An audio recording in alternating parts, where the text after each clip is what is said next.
All right.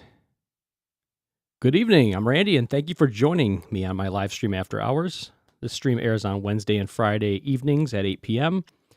Eastern Standard Time. This episode is airing live on Wednesday, February 16th, 2022. So today, let's get right to it. Just got a couple of topics. Didn't research much. Busy week as usual. Texas is suing Meta, which is Facebook. That's not the first state to sue them, I believe. I don't know if it was Illinois. Let's see if we can bring that up. I'm always slow to do that. There it is. But Texas Attorney General is suing Meta, Facebook. Have to say them both because a lot of people don't know the name has changed still. For violating state law, allegedly, their Deceptive Trade Practices Act. Facebook misled people and told them they weren't capturing their information. This is alleged. Not that I'm on Facebook or care, but, it's alleged according to the Texas Attorney General, Ken Paxton. So Facebook violated a 2009 statute he mentioned as well that said they couldn't use biometric identifiers without consent. And this is including iris or retina scan, fingerprints, voiceprint, record of face geometry. And this lawsuit could cost hundreds of billions, according to Paxton. I doubt they're going to get that much. But hey, you got to start big, selling something or buying something. But it's still great. I love seeing Facebook get sued. Personally, I do. I don't know. I just think they're a terrible company and are reckless with your information. If you're on there, or if you view any website on the web that's using Facebook Pixel to track you, which is a lot of sites. Illinois had a lawsuit in the past, though. Yes, that's it. I did have that in my notes. That settled for around $650 million. So, yeah, they have a history, if you haven't noticed, of sucking. So the source is, I believe it was Reuters, where it came from right here, most of my stuff, but it's all over the place. People are talking about it. So what's next? I told you it's going to be quick. There's only 2 topics today. And I didn't go all Ars Technica on you. This next one's from Ars Technica, and I always joke about that because can't get rid of the Ars Technica sightings here. I'm still kind of attached to their site, even though I don't like a lot of their articles. There's some that I like a lot. And here we go, Ars Technica. Google turns old Macs, PCs into Chromebooks with Chrome OS Flex. Now, I've been doing this for years. I don't know if I've done it for maybe 10 years, however long I don't know how long Chromebooks have been out. They've been out for a while. There's custom ones out there, like third-party ones that you can just basically flash on USB stick. And I mean, there's nothing complex about Chrome OS. It's the Chrome browser, and 90% of the things you do on your computer are probably in a browser, right? So they build an operating system that's just Google-centric, right? But it's officially possible now because Google had an acquisition of CloudReady. So it's in this article, the whole link. I'm not going to go into CloudReady and all that acquisition. Google was known for acquiring everybody. I don't know if they've slowed down, but oh my gosh, it was like every 5 minutes they were acquiring some companies. But they're using Chrome OS Flex as an answer to old Mac and Windows PCs that might not be able to handle the latest version of their native OS or might not be owned by folks with budgets to replace devices. You're the good guys, aren't you, Google? You're the good guys. You're saving those people from what Linux has been doing for decades. At least 15 years. Slackware, I don't know, like all these different Linux distributions that you can boot on an old-ass computer that could barely do anything and bring life into it. And a lot of Google stuff is based on Linux, but it's like their own spin on it, right? Android, I'm talking about. But my opinion, definitely switch to any Linux distribution before going to a Chromebook. That's my first recommendation, because don't limit yourself. That's exactly what you're doing with a Chromebook, in my opinion. With a Chromebook, you'd be extremely limited. Linux can run Chromium-based browsers, Vivaldi, Edge. I mean, if you want to run Edge experimental on a Linux machine, you can. It runs fine. I've done it. Chromium, Brave, they're all Chromium-based browsers. So you have enough Google in your life. You don't need more Google. And that's all you're getting, is just limiting yourself to Google only on a Chromebook, the Chrome browser. Chromebooks are great because of the simplicity and the way you can erase them, and it's just like a smartphone. In a way, the limitations on it. You're relying on the cloud 100%, almost 100% on a Chromebook. But with a Chromebook, though, you just have that browser portion. But with Linux, you could have your browser and then everything else. Hundreds, thousands of apps that are in the app stores on many Linux distributions and flavors of those Linux distributions, like which are spin-offs of them, more or less.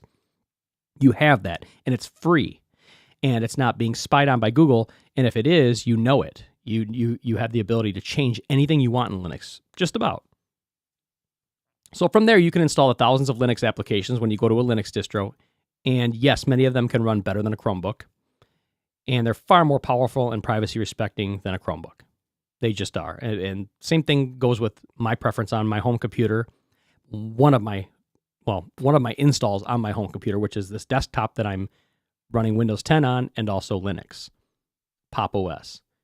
That's one of the greatest, in my opinion, distributions for beginners or people that just want a simplified Linux experience with not as much tinkering as you can do on most other Linux distributions, such as Arch-based ones like Manjaro or Endeavor OS or what's the other one?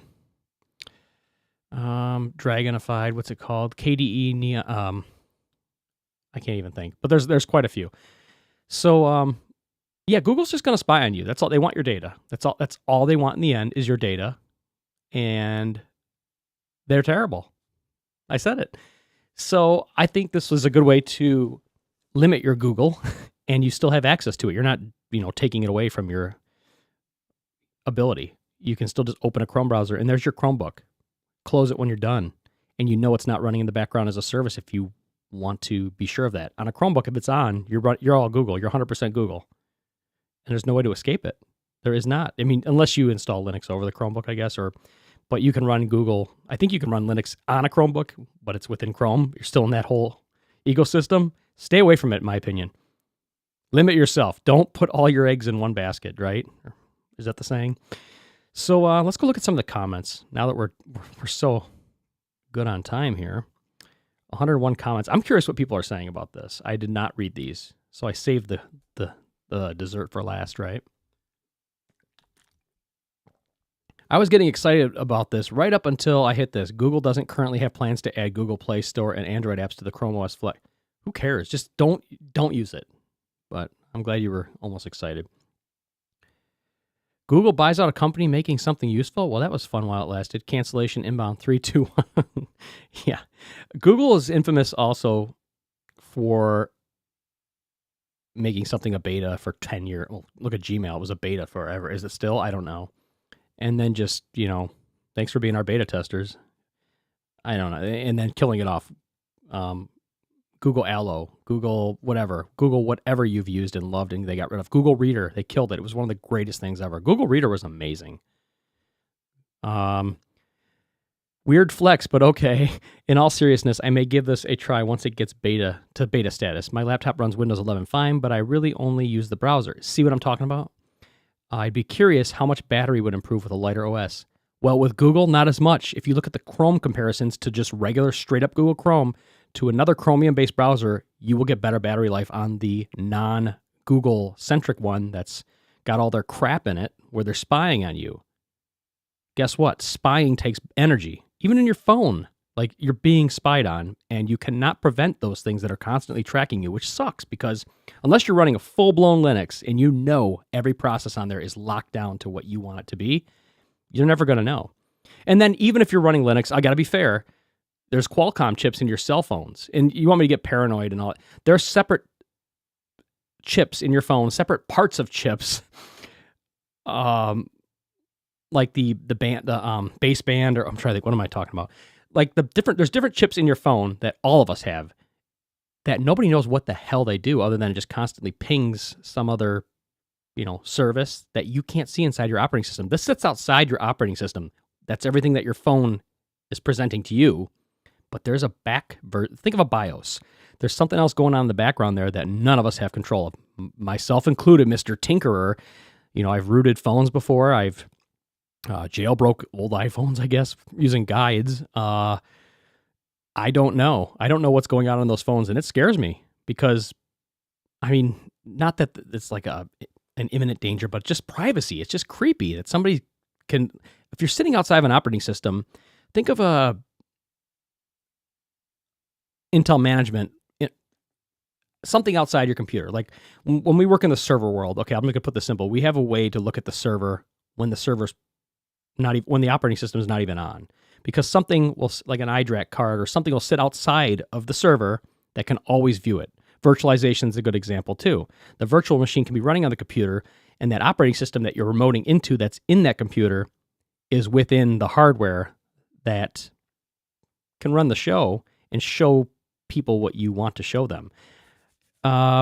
Think of, I don't know, think of like a television studio. The camera's on the news anchor.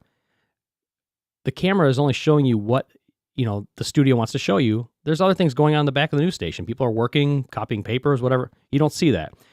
This could be the same. This is the same situation with your phone. Your screen's like that camera, right? You see what's being shown to you by the phone's hardware, but there's other hardware working in the background there that could be doing something and is doing something 24/7. It's already been proven that Apple's devices constantly ping your location, and there's no way to avoid it. No way at all. No matter what you do, you can hack the phone, you can root it. Doesn't matter. You can destroy the operating system. That phone's got a battery in there powering it. That's the only way you're going to ever stop it, is to pull that battery out, which you'll destroy the phone just about nowadays.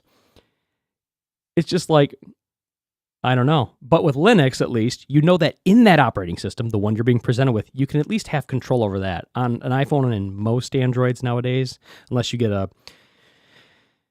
I know I'm going way off topic, but unless you get like, and I had coffee today. I stopped drinking caffeine. The minute I have it, I'm screwed. It really, wow. But yeah. If you have full control over your phone, and you think you do, that's a step in the right direction. You cannot even do that with iPhones unless it's like a bootloader enabled, bootloader being able to be unlockable device, such as a Pixel nowadays is like your only Google one, really, is your only really Android phone. You can make yours, if you will. And that's even a pain in the butt. And I guess it's just like, do the best you can, in my opinion, when it comes to privacy. You're never going to fully be, unless you get rid of everything and hide in the woods. I mean, there's really no way to avoid your own privacy. Now, when I have kids, I know it's like a 40-year-old guy say that. When I have kids, I plan on it, I want them to have privacy. I think it's, when they have a clean slate to start from, I think it's possible. Or near possible. And that's my goal. I think people deserve that from the beginning. They need to, not be observed and controlled. And I think we have to watch out for that. So I think this is a good way to do it, is to like, just, try your best with privacy respecting things. Know what's going on out there. Yeah, maybe it'll make you a little paranoid if you read about it a lot like I do, but you don't have to read as much as I do about it. I mean, you don't have to be unhealthy about it like I kind of am. And I'm aware of like what's going on with these things. And I think it just doesn't hurt to like limit. Like, that's why I limit my social media presence now. I think I know that these social media companies, these big companies, are terrible. They're corrupt and they don't care about you. Newsflash, they don't. Everything's going to be presented as something that's going to benefit you or for the good of all people. Just read about it. Look into it. There's something else going on, usually. Not always, but usually. Thank you for listening and taking the time to live stream with me after hours. And if you're watching this as a recorded episode, thank you as well. Be sure to join me at the same time every Wednesday and Friday, 8 p.m. And you know what I'm going to remember to do is actually go right back to my last camera view. Wow, I did it today. Be sure to join me at the same time every Wednesday, Friday, 8 p.m. Eastern Standard Time. Take care.